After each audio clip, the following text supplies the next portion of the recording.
I now give the floor to His Excellency Sihasak Wangiki Tikyu, Minister for Foreign Affairs of Thailand.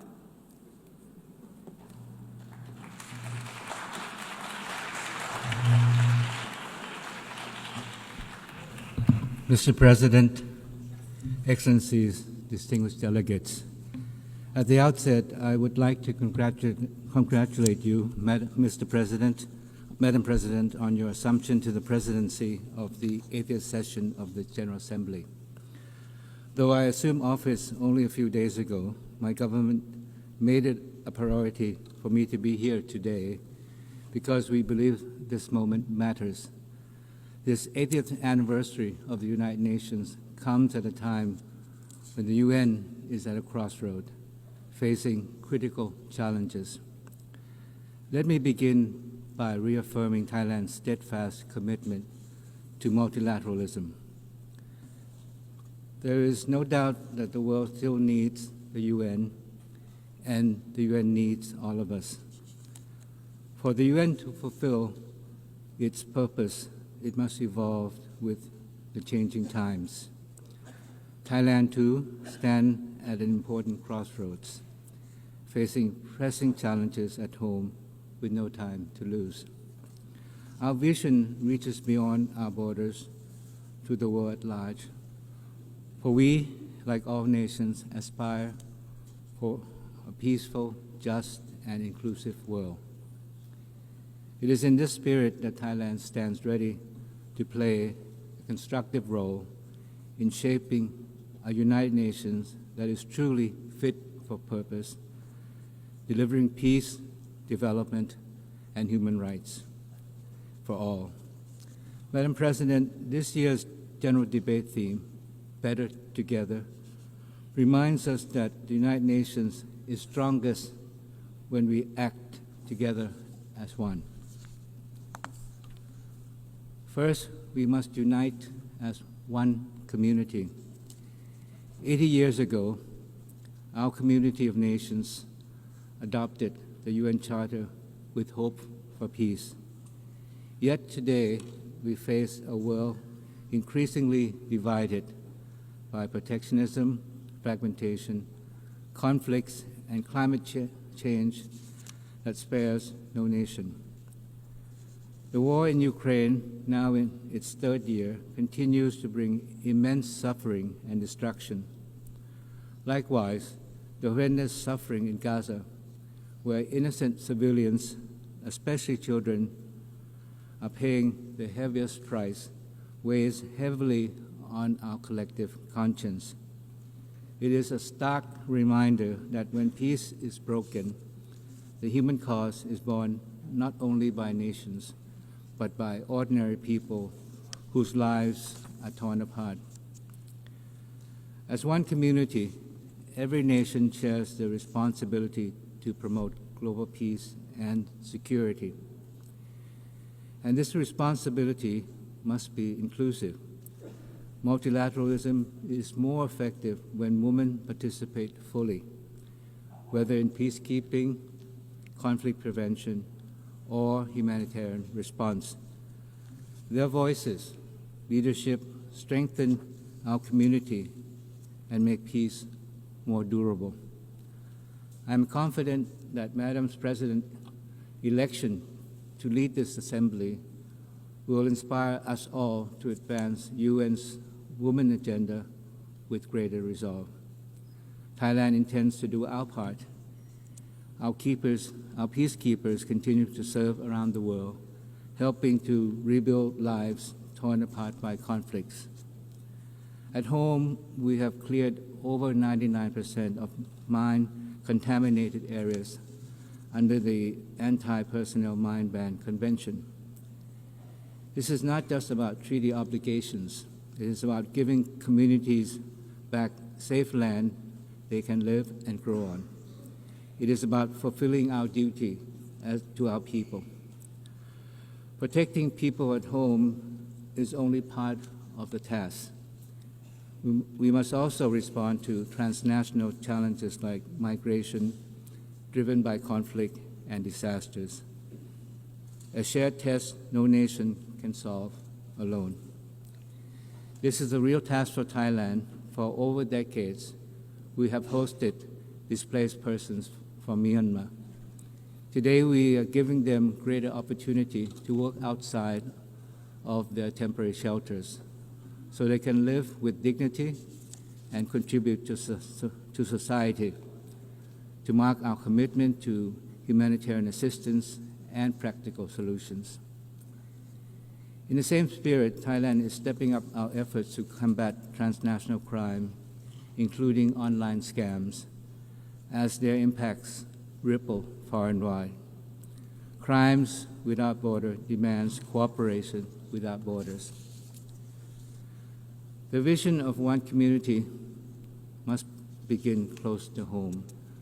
Regions are the building blocks of the global community. In our region, peace and stability also lies at the heart of ASEAN's community building efforts. Yet, challenges exist even in our own neighborhood. The situation in Myanmar remains a grave concern. Thailand has provided humanitarian aid along our borders, and we continue to urge all parties towards dialogue and a viable peace process. This is the foundation for lasting peace in Myanmar. And even among closest neighbors, disputes can arise. Admittedly, the current situation with Cambodia is neither desirable or in the interest of either side. Our peace, stability, prosperity are closely intertwined. We cannot move away from one another. We are part of the same ASEAN family.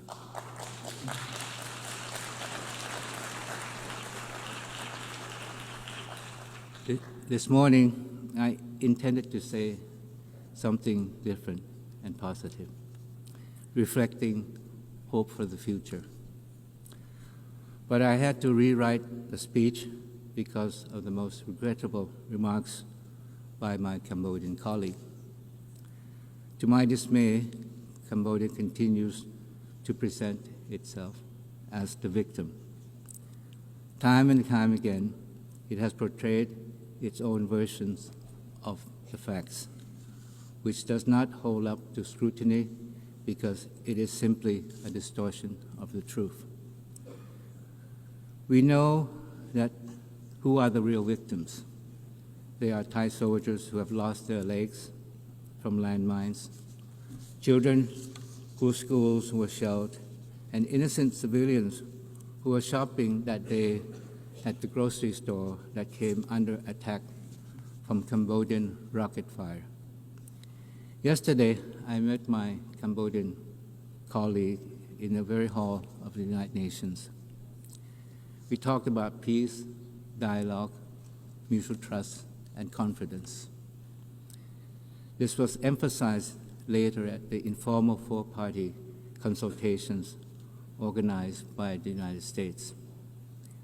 We appreciate President Trump's dedication to peace. But unfortunately, what was said today by the Cambodian side was completely opposite to what was said yesterday at the meeting. It reveals the true intention of Cambodia. These allegations were so far-fetched that they make a mockery of the truth. From the beginning, Cambodia initiated the conflict with the intention to expand a border dispute into a national conflict and to further internationalize it, as was the case again this morning. The villages referred to by my Cambodian colleague earlier are in Thai terror, full stop. In fact, they exist because Thailand made the humanitarian decision to open up our borders in the late 1970s for hundreds of thousands of Cambodians fleeing the civil war in their country to seek shelter in Thailand. We made this decision out of compassion and humanitarian principle. And And as a young diplomat, I witnessed the scene myself. Although the civil war has ended and the shelters were closed, the Cambodian villages have expanded over the decades. And despite Thailand's repeated protests, Cambodia has ignored those requests to address this encroachment. And when peace returned to Cambodia after the 1991 Paris Peace Agreement, we were there to rebuild and to rehabilitate the Cambodian nation to sustain peace. We built homes, roads, hospitals, because peace in Cambodia is in Thailand's interest. This is what neighbors should do for one another.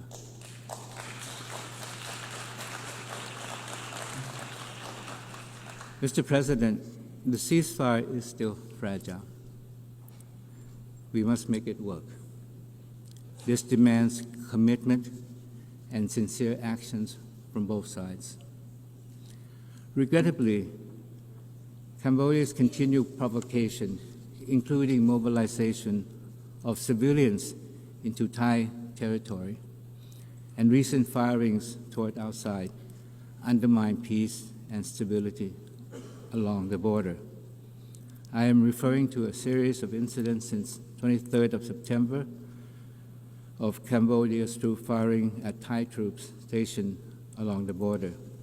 The most recent incident happened just today. Thai troops have also continued to detect surveillance drones intruding into Thai territory on a daily basis across the border areas. These actions constitute a violation of Thai sovereignty and territorial integrity, and the ceasefire agreement reached at the special meeting in Putrajaya, Malaysia, and reaffirmed at the bilateral border committee meeting. Now, let there be no doubt that Thailand has always and will always stand for peace, and we will do everything we can to find a peaceful solution to the current problem with Cambodia. At the same time, Thailand will always stand firm and resolute in the defense of our sovereignty and territorial integrity. We urge Cambodia to work with us in resolving the differences through peaceful dialogue and existing mechanism. Today, our two countries face a defining choice.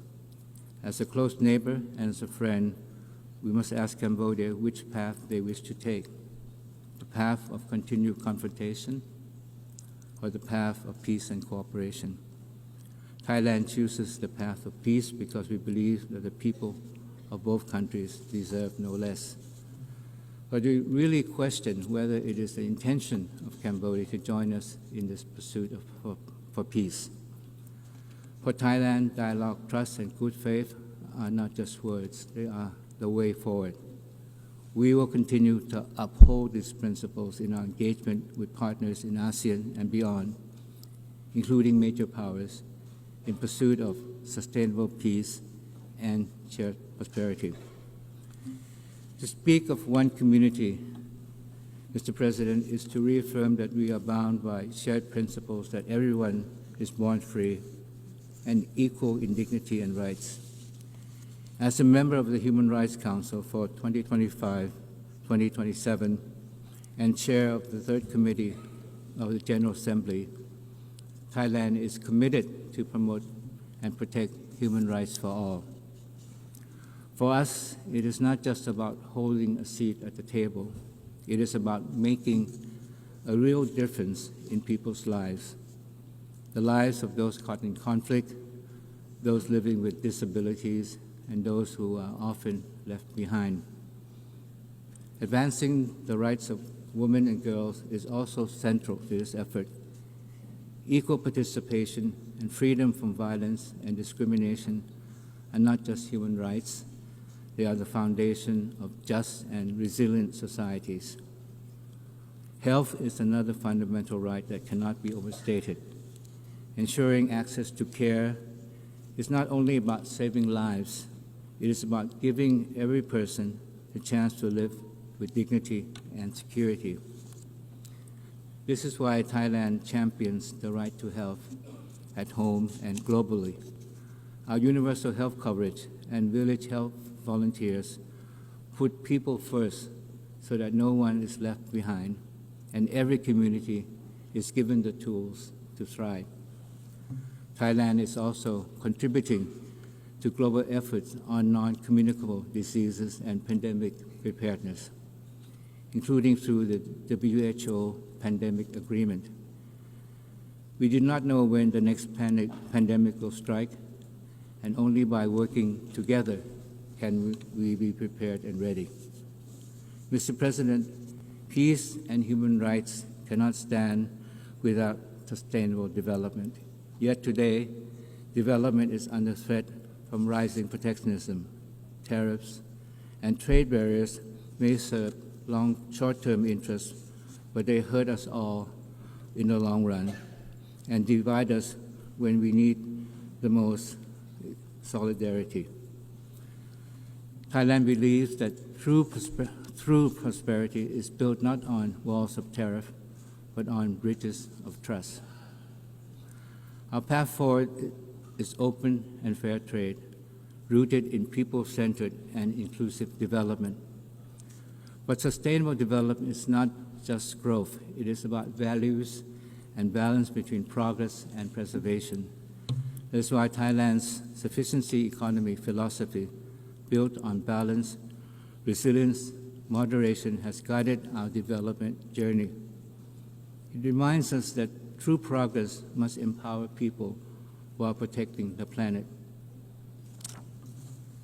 With only 5 years left to achieve the SDGs, we must strengthen partnership at all levels and confront the inequalities and financing gap that still hold back our common future. At the same time, we must never forget that the planet lies at the core of sustainable development. Climate change, the overarching threat of our time, is widening the gap between the haves and have-nots. Without stronger support for those most affected, we will fail both our people and our planet. As the UN turns 80, our task is simple but profound: to come together under one dedication. We are all bound by ideals, norms, and principles of the UN Charter. But the world has changed dramatically. Renewing our dedication to multilateralism is no longer optional. But the truth is, the history of the UN is filled with promises made but not kept. Each unfulfilled pledge erodes the credibility and weakens global trust. If the UN is to remain at the heart of multilateralism, we cannot afford to repeat this cycle. That is why the Pact for the Future adopted last year must become a blueprint for action. To deliver meaningful progress, our national actions must match our collective pledges. But for the UN to effectively deliver on its task, it must be equipped with the resources it needs.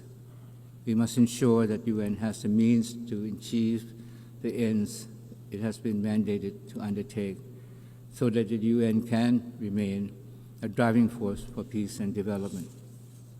Mr. President, as we seek to rebuild, reinvigorate, and reform the UN, we must be guided by the vision of one future. For the UN to guide us into the future, comprehensive reform, including the Security Council, are imperative. The UN must be more representative, transparent, accountable, and also fit for the future, coherent in action, relatable to people, and adaptive to change. That is why Thailand strongly supports the UN 80 initiative. It is not just about closing financial gaps, but a once-in-a-lifetime chance to make the UN reconnect with the people it serves. But as we strengthen the UN, we must recognize its limit. The UN cannot do everything, and multilateralism is bigger than the UN alone. It thrives when rooted in strong regionalism. Regional institutions are the first responder to crisis, builders of trust among neighbors, and the bridge between global commitments and local realities. For Thailand, ASEAN is our home and our center. The upcoming 15th ASEAN UN Summit will show how shared principles become practical cooperation. Thailand is fully committed to advancing this partnership so that regional voices are fully heard in shaping global solutions. Building a strong global community goes beyond our generation. That is why we must embrace the power of youth. Marking the 30th anniversary of the World Programme for Action for Youth, Thailand reaffirms its commitment to invest and empower young people and give them real opportunities to drive change. With this in mind, Thailand is proud to have youth delegates joining our national delegation to the UNGA so they can actively participate in shaping the future they envision. For in the end, the future belongs to them. It should therefore be built by them. Mr. President, Excellencies, distinguished guests, in its 80th year, the United Nations must live up to its very name, nations that stand united. We gather here not only in celebration of what has been achieved, but to look ahead to what more we can accomplish together. The lessons of 80 years is clear. We are strongest when we stand as one community, bound by one dedication, and united in shaping one future for all. This is the true meaning of better together as one. Thailand pledges to do our part, and more than that, we challenge ourselves and all our friends here today to turn words into deed. That is how we will make the next 80 years better than the last. Thank you very much.